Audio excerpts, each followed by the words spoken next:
Tierno Ali m'a dit, connais-tu celui qui est plus fort que l'homme le plus fort du monde? Je lui ai dit non. Il m'a dit c'est l'amour d'une femme. Il m'a dit que le jour où cet homme tombera amoureux, eh bien, tu verras en fait que toute sa force n'était rien face à l'amour qu'il porte à sa femme. Il m'a dit maintenant, connais-tu quelqu'un qui est plus fort que cette femme, qui est plus forte que cet homme qui est plus fort au monde?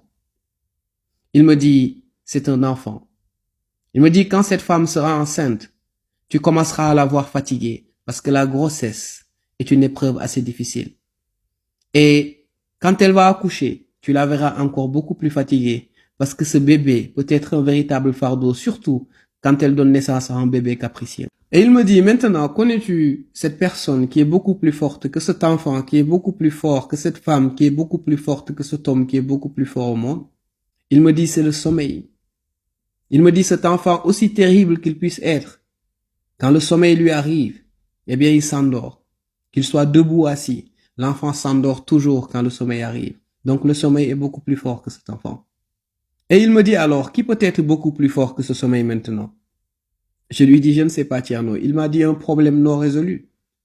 Il m'a dit, Oldie, quand tu as un problème qui n'est pas résolu, crois-moi, quel que soit ton degré de sommeil, tu ne t'endormiras pas. Ou si tu essaies de dormir, eh bien, le sommeil ne viendra pas.